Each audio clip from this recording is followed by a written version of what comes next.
세상을 살아가는 모든 사람들의 궁극적인 삶의 목적이 있다면 아마 그것은 행복과 기쁨을 누리는 것일 것입니다. 저도 요즘 행복, 기쁨에 대해서 많이 묵상하고 있습니다. 하나님, 저는 언제 행복하죠? 저는 언제 기쁠까요? 이런 질문을 스스로에게 많이 하고 또 묵상하는데요. 가만히 들여다보니까 저는 맛있는 거 먹을 때 행복하더라고요. 맛있는 거 먹을 때, 그리고 맛있는 거 먹을 때 아무리 생각해도 맛있는 거 먹을 때 마음이 참 행복하고 기뻐지는 것 같습니다. 여러분 어떻습니까? 여러분은 언제 기쁨을 느끼시고 행복하다라고 고백하십니까? 사람들은 저마다 기쁨을 찾기 위해서 동분서주합니다. 돈을 많이 벌면 기쁠까? 높은 자리에 올라가면 기쁠까? 좋은 집을 사면 기쁠까? 자식들이 성공하면 기쁠까? 해서 모든 에너지를 기쁨에, 행복에 쏟아붓습니다. 그러나 세상이 주는 기쁨은 아침 안개 같아서요, 잠시 우리를 웃게 만들 수는 있어도 결코 우리의 영혼 깊은 갈증은 채워주지 못한다는 것이 잠언의 또 전도서의 말씀이기도 합니다. 오늘 말씀을 통해서 여러분은 무엇을 위해서 또 무엇으로 인해서 기뻐하는지, 행복을 느끼시는지 곰곰이 생각해 보시면 좋겠습니다. 사람을 기쁘게 하는 것은 어떻게 형성될까? 심리학자들의 연구 결과에 따르면 갓 태어난 아이의 그 기쁨과 행복은 부모에게 가장 큰 영향을 받는다고 합니다. 양해하고 들어주시기 바랍니다. 술을 좋아하는 부모 아래에서 자란 아이들은 술을 통해서 기쁨, 행복을 느낀다고 합니다. 또는 돈이 최고라고 믿고 있는 부모들의 아래에서 성장한 자녀들은 돈이 인생의 행복이고 기쁨을 준다라고 믿는 경향이 매우 크다고 합니다. 이처럼 한 사람이 행복에 대한 올바른 관점을 갖는 것은 주위 사람 그리고 환경의 영향이 매우 크다는 것이지요. 요즘 유튜브나 인스타그램, SNS, 인터넷 매체들을 통해서 보는 대부분의 내용들은 돈을 많이 벌거나 혹은 가지고 있는 주식이 많이 올랐거나 혹은 좋은 가방, 좋은 옷을 입고 사진을 찍고 영상을 찍는 것을 보면 그렇게 밑에 좋아요라는 표시나 그 사람들을 칭찬하고 부러워하는 글들이 많이 달린다고 합니다. 즉 자본주의, 물질주의로 인해서 행복과 기쁨의 가치가 그쪽으로 많이 쏠리고 있는 것이 냉정한 우리의 현실입니다. 하지만 진짜 행복은 무엇이며 진짜 기쁨은 무엇인가? 우리는 다시 한번 돌아볼 수 있어야 한다는 것이지요. 그렇기 때문에 우리는 우리의 인생의 영원한 모범이 되시는 예수님을 바라보아야 합니다. 예수님의 일생을 보면 예수님은 태어나면서부터 말구에서 태어나셨고 또 이집트로 피난 가셨고 성장하고 공생의 과정에서 정말 쉽지 않은 여정을 걸으셨습니다. 십자가 순환 앞에서는 또 얼마나 많은 고초를 겪으셨습니까? 예수님은 늘 바쁘셨고 새벽과 밤에 기도하시며 금식하시며 늘 깊은 고난 가운데 그렇게 사셨습니다. 그런데요, 그 예수님께서도 기뻐하시고 행복하셨던 적이 있다는 것입니다. 성경 말씀을 자세히 들여다보면 예수님께서 기뻐하셨던 장면들을 만날 수 있습니다. 그렇다면 예수님은 어떻게, 언제 기뻐하셨을까요? 예수님을 미소 짓게 하고 예수님 가슴을 벅차게 만들었던 그 기쁨의 동기가 무엇이겠습니까? 그래서 우리는 오늘 누가복음과 요한복음 말씀을 통해서 예수님 마음속에 용솟음 쳤던 그 거룩한 기쁨의 근원이 무엇인지 묵상해 보고자 합니다. 그리고 예수님이 무엇으로 인해서 기뻐하셨는지 그 기쁨이 우리에게도 고스란히 이어지고 저와 여러분의 마음에 예수님의 기쁨이 충만한 말씀의 시간 되기를 간절히 소망합니다. 먼저 누가복음 10장의 상황을 살펴보겠습니다. 예수님께서 70명의 제자들을 각 동네와 지역으로 파송하셨습니다. 제자들은 주님의 이름으로 복음을 전하고 귀신을 쫓아내며 놀라운 이적들을 행했습니다.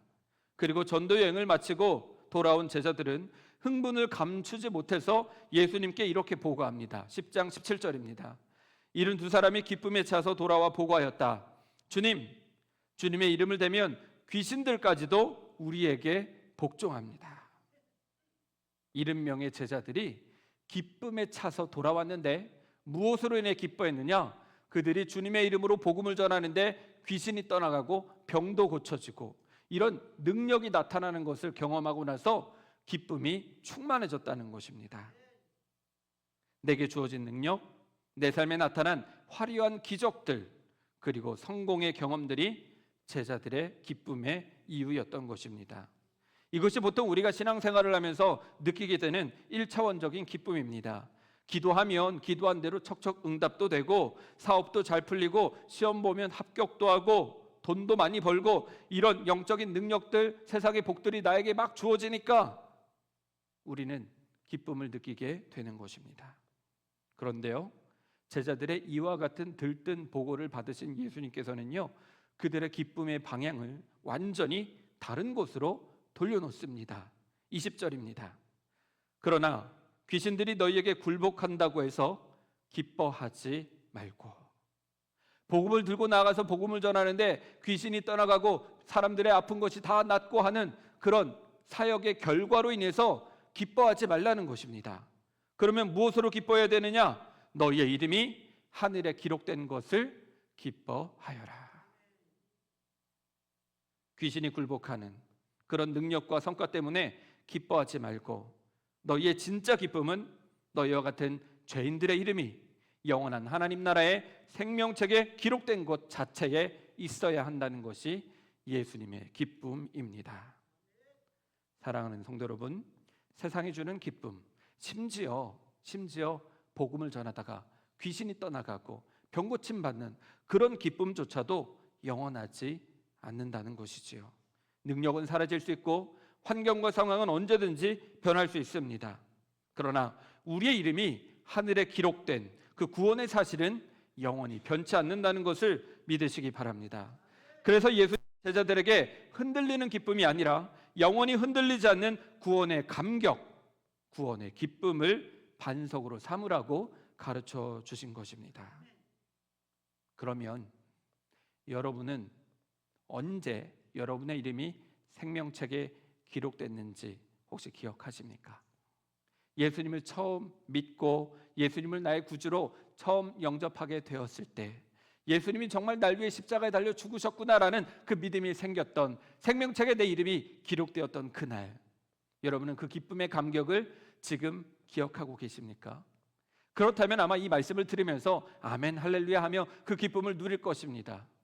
그러나 기쁨의 중심이 생명책에 내 이름이 기록된 것이 아니라 세상 사람들의 기준과 크게 다르지 않다면 어쩌면 우리는 그 기쁨을 잊어버리고 있는 것은 아닌가 또 생각해 봐야겠죠.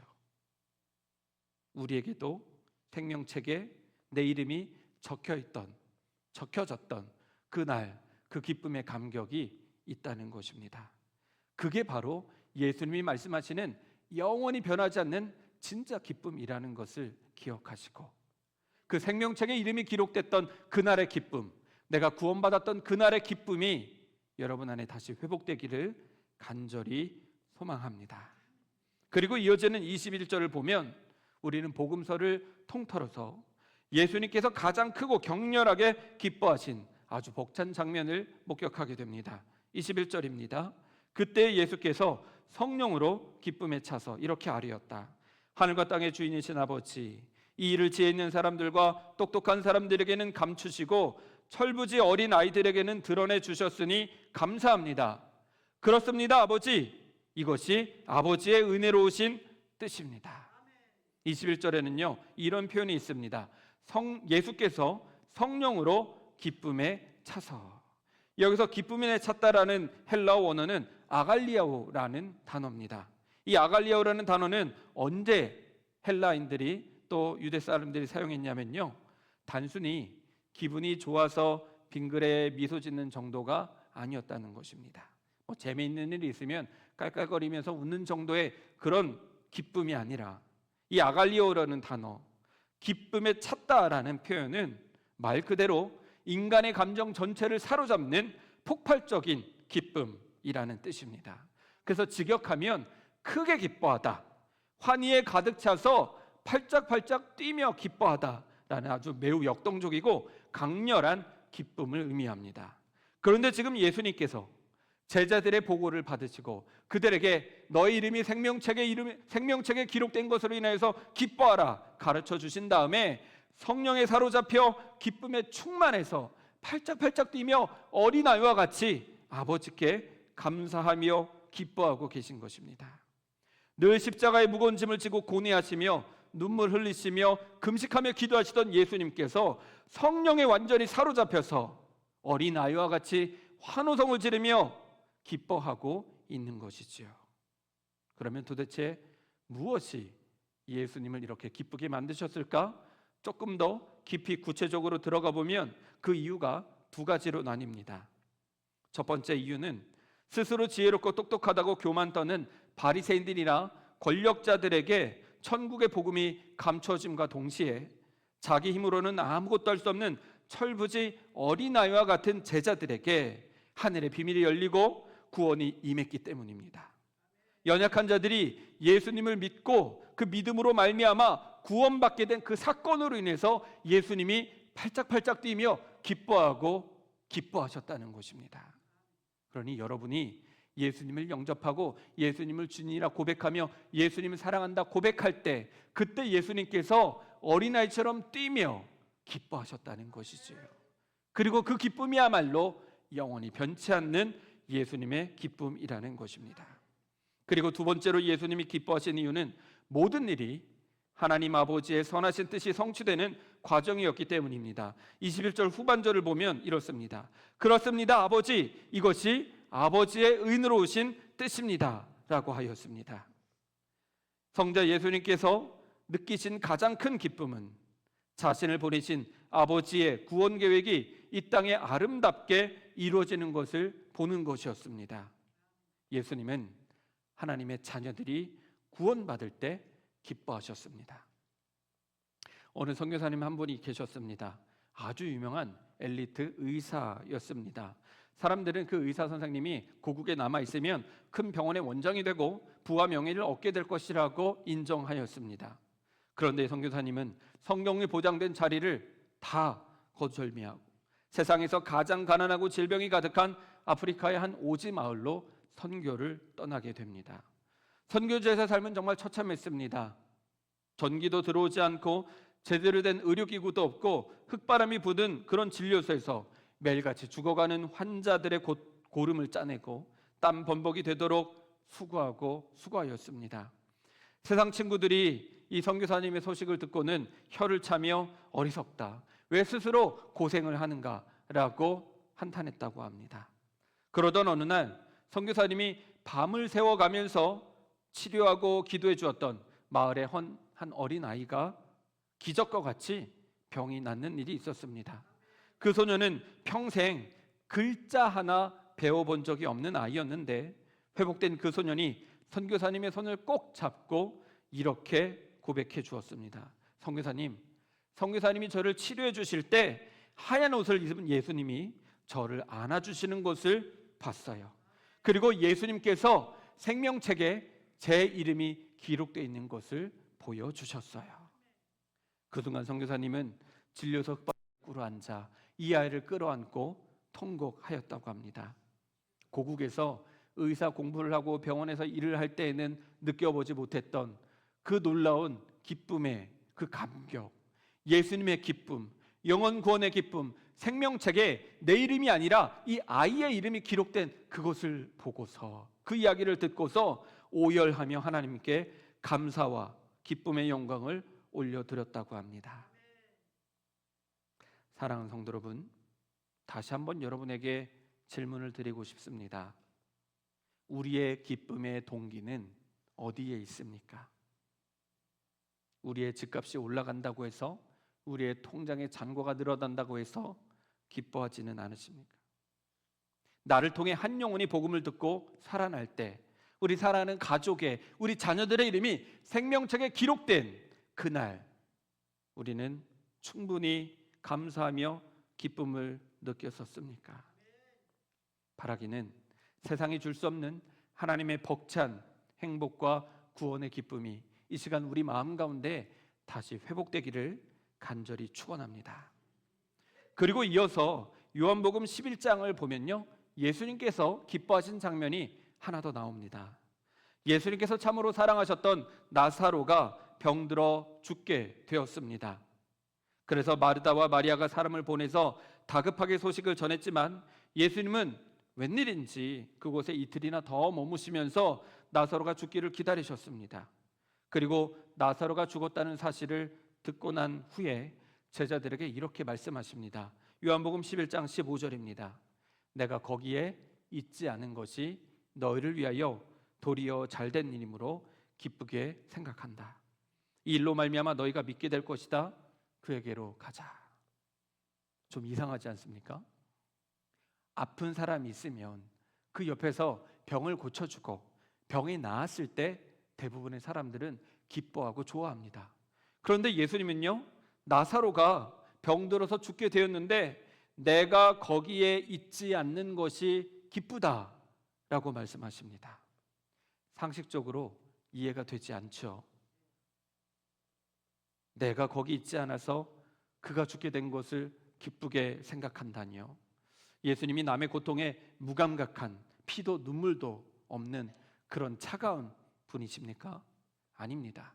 오히려 주님은요, 이렇게 말씀하시고 나서 나사로의 무덤 앞에 가서 통곡하며 눈물을 흘리셨습니다. 그렇다면 주님께서 말씀하신 이 기쁨은 도대체 어떤 기쁨인가? 15절 하반절에 그 이유가 기록되어 있습니다. 이 일로 말미암아 너희가 믿게 될 것이다. 예수님은 단순히 병을 고쳐주시는 육신적인 치유의 수준에 머물러 계시지 않으셨습니다. 예수님은 한 사람의 죽음이라는 가장 끔찍한 절망의 끝에서 죽은 자를 다시 살려주심으로써 부활의 표적을 보여주기를 원하셨던 것입니다. 왜냐하면 그 썩은 무덤이 열리고 나사로가 살아나오는 기적을 제자들이 보아야만 의심 많고 두려움 많은 제자들이 비로소 예수님이 부활이요 생명이심을 온전히 깨닫고 영원히 흔들리지 않는 믿음을 갖게 될 것을 아셨기 때문입니다. 그러니까 예수님께서는 왜 내가 거기에 있지 않는 것이 기쁘다라고 말씀하셨느냐? 이 일로 말미암아 제자들이 영원히 흔들리지 않는 부활의 믿음을 갖게 될 것을 아셨기 때문입니다.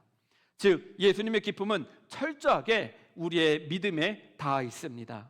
지금 당장 내 눈앞에 고통을 피하게 해주는 얄팍한 안위보다 지금 우리가 겪고 있는 시련이나 이런 상황들이 정말 죽음의 골짜기를 통과하는 것 같지만 우리 안에 정그 같은 부활의 믿음이 이 골짜기를 통해서 세워진다는 것을 예수님은 미리 바라보시고 아셨고 그것이 기쁘다라고 말씀하신 것입니다.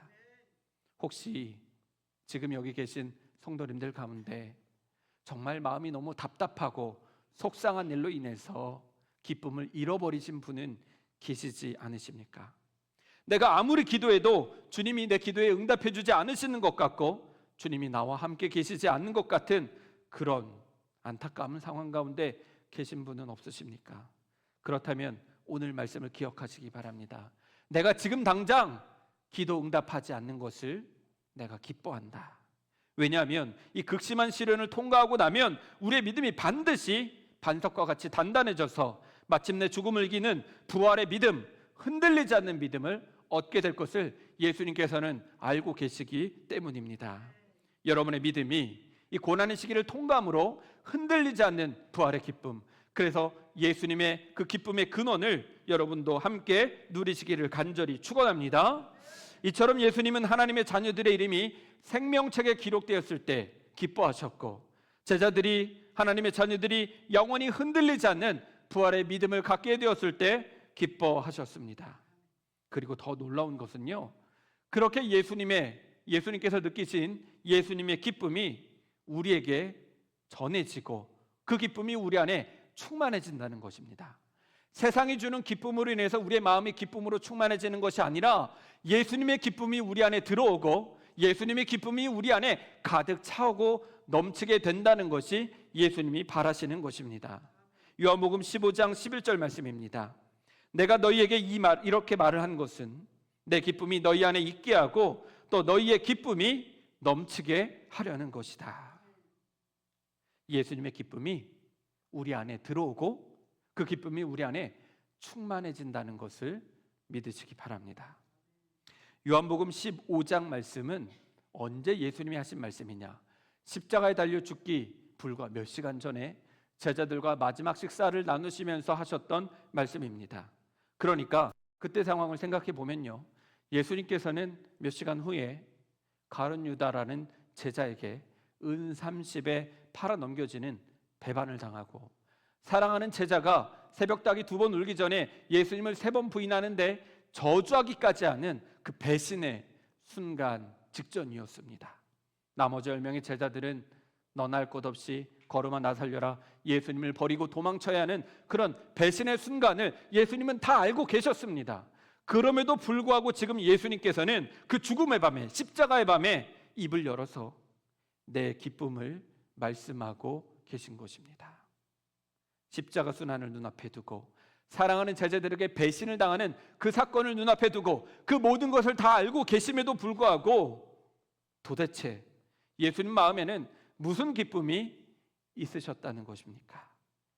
그것은 바로 아버지의 뜻을 온전히 순종하여 성취하는 기쁨이었습니다. 비록 제자들은 예수님을 배신하고 가룟 유다는 예수님을 팔아넘기고 베르도는 예수님을 저주하기까지 부인하였지만, 또 예수님은 십자가에 못 박히시고 육신은 찢기시고 물과 피를 다 쏟으셨지만, 예수님의 죽음을 통해서 베드로가 구원받고 요한이 구원받고 오늘을 살아가는 저와 여러분이 구원받는 그것으로 말미암아 히브리서 12장 2절의 말씀처럼 예수님은 자기 앞에 놓여있는 기쁨을 내다보고서 부끄러움을 마음에 두지 않으시고 십자가를 참으시며 내 기쁨을 너희 안에 둔다 말씀하신 것입니다. 주님은 그 세상이 감당할 수 없는 거룩하고 위대한 기쁨을 두려움에 떨고 있는 제자들에게 가득 부어주기를 원하셨습니다. 오늘을 사랑하는 세상이 주는 기쁨으로 인해서 우리가 기쁨을 누리지 못하기 때문에 속상해하고 안타까워하는 우리 성도님들에게 예수님은 그 기쁨, 구원의 기쁨을 부어주기를 원하십니다. 내 기쁨이 너희 안에 있게 하여 너희의 기쁨이 충만하게 하려 함이니라. 이것은 엄청난 축복의 선언입니다. 예수님의 기쁨이 우리 안에 들어오게 되면 어떻게 될까요? 고통스러운 상황이 찾아와도 변치 않고 기뻐하게 됨을 믿으시기 바랍니다. 바울과 실라를 기억하십니까? 빌립보에서 복음을 전하다가 붙잡혀서 매를 맞고 감옥에 갇히게 되었습니다. 발목에 착고를 차고 목에 칼을 차고 감옥에 갇혀 있는데 바울과 실라가 감옥에서 무엇을 하셨는지 기억하십니까? 기뻐하며 찬양하였습니다. 스데반 집사를 기억하십니까? 스데반 집사가 복음을 전하다가 사람들이 화가 나서 신성모독이라 하며 돌을 던져서 스데반 집사를 돌에 맞아 죽게 하려고 할 때 그는 기뻐하며 천사의 얼굴과 같이 되었다고 합니다. 이처럼 세상의 고난과 환난이 아무리 우리를 위협한다 할지라도 예수님의 기쁨이 우리 안에 들어오고 충만하게 되면 그 기쁨은 우리의 영혼을 완전히 사로잡게 된다는 것을 믿으시기 바랍니다. 손양원 목사님을 아십니까? 손양원 목사님은 일제강점기 시절 신사참배를 거부하다가 감옥에 갇혀서 온갖 고문을 당하셨던 목사님이십니다. 그리고 해방 후에 여순반란 사건 때에는 자신의 사랑하는 2 아들을 한날 한시에 총에 맞아 죽어 잃게 되는 슬픔을 겪으셨습니다. 2 아들의 시신을 끌어안고 목사님은 통곡하며 단장의 고통을 느끼셨습니다.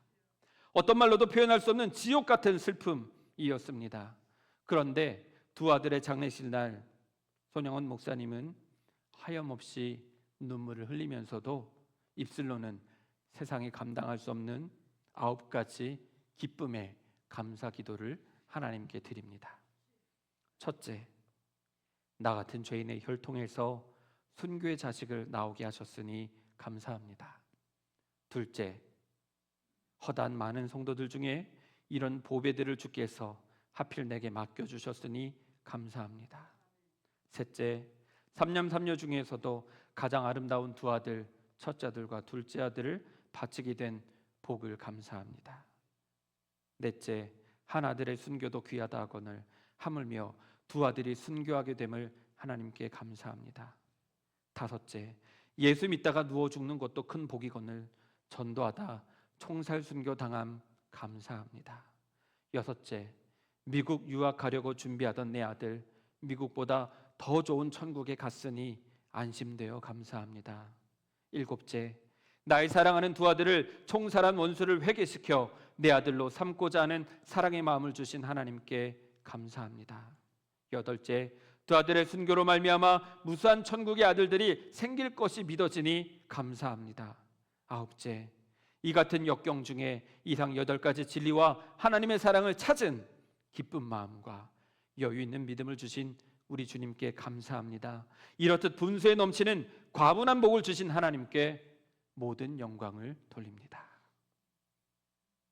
사랑하는 성도 여러분, 만약 여러분이 여러분의 사랑하는 가족이 눈앞에서 총을 맞아 죽었다면 우리는 과연 하나님께 감사할 수 있을까요? 아마 세상 사람들이 바라보기에는 손양원 목사님은 제정신이 아니라고 여겼을 것입니다. 진짜 제정신이 아니고서야 어떻게 이런 9가지 감사의 기쁨의 고백을 하나님께 드릴 수 있겠습니까? 목사님 자신의 힘으로 감정으로는 절대로 불가능했을 것입니다. 하지만 예수님께서 십자가를 치시던 그날 밤 약속하셨던 그 기쁨, 내 기쁨이 너희 안에 있게 하리라 하셨던 그 예수님의 기쁨이 손영원 목사님의 마음에 충만하여 차고 넘쳤기 때문에 하나님 아버지의 뜻에 순종하여 원수를 구원하는 그 십자가의 벅찬 기쁨이 이 목사님을 사랑받기 때문에 슬픔과 고통의 그 순간들이 하늘의 기쁨으로 가득 찬 천국 잔치, 기쁨의 잔치로 바뀌게 된 것입니다. 이것은 우리의 기쁨으로 가능한 것이 아니라 예수님이 기쁨이 우리 안에 들어와 차고 넘치게 될 때 가능하게 된다는 것입니다. 말씀을 정리하겠습니다. 마지막으로 한 번 더 여러분에게 여쭙겠습니다. 여러분은 무엇으로 인해 기뻐하십니까? 남들보다 조금 더 가졌다고 해서 혹시 마음의 안정을 느끼며 기뻐하지는 않으십니까? 혹은 반대로 세상 사람들보다 덜 가졌기 때문에 우울해하며 슬퍼하고 있지는 않으십니까? 내 뜻대로 기도 응답이 안 된다고 불평하거나 또는 제자들처럼 귀신이 떠나가는 그런 놀라운 능력에 사로잡혀 마음이 흔들리지는 않으십니까? 바라기는 오늘 말씀을 통해서 예수님이 언제 기뻐하셨는지 기억하시고 그 예수님의 기쁨이 우리의 기쁨이 되고 예수님이 주시는 기쁨이 우리 안에 가득 차고 넘치게 되기를 간절히 소망합니다. 나의 이름이, 내가 기도하는 사랑하는 우리 가족들의 이름이 생명책에 기록된 그 구원의 사실만으로 기쁨이 충만하길 소망하고 예수님께서 영혼 구원을 가장 기뻐하신 것처럼 우리도 영혼 구원에 동참함으로 주님과 함께 기뻐하기를 소망합니다. 그리고 무엇보다 나를 단련하셔서 전구와 같은 믿음으로 빚어내시는 주님의 부활의 능력을 바라보며 주님, 고난 가운데서도 부활의 믿음을 주심으로 내가 기뻐합니다라고 고백하는, 세상이 빼앗을 수 없는 주님이 주시는 기쁨으로 복된 인생을 살아가는 우리 모두가 되기를 간절히 소망합니다. 그래서 남은 7월 한 주, 그리고 다가오는 8월, 그리고 남은 2026년 우리가 세상의 기준에 따라서 기뻐하거나 슬퍼하는 것이 아니라 생명책에 기록된 내 이름을 바라보며 기뻐하고 흔들리지 않은 부활의 믿음으로 말미암아 기뻐하고 주님의 뜻이 내 삶을 통해 온전히 이루어짐으로 말미암아 영원히 흔들리지 않고 기뻐하는 하나님의 기쁜 자녀들 되시기를, 기쁨으로 남은 인생을 행복하게 살아가시는 우리 모두가 되기를 간절히 축원합니다. 기도하겠습니다. 좋으신 하나님 아버지, 우리의 이름이 생명책에 기록된 것을 보게 하여 주시옵소서. 그리고 주님이 주시는 그 기쁨, 주님이 느끼신 그 기쁨이 우리 안에 차고 넘치게 하여 주옵소서. 흔들리지 않는 부활의 기쁨을 허락하여 주시고 하나님 아버지의 뜻이 이루어짐으로 말미암아 우리가 또 함께 기뻐하는 기쁨의 공동체가 되게 하여 주옵소서. 예수님으로 말미암아, 예수님의 기쁨으로 말미암아 우리의 인생이 기쁨이 충만한 복된 인생, 행복한 인생 되게 하여 주시옵소서. 감사하며 예수님의 이름으로 축복하며 기도합니다. 아멘.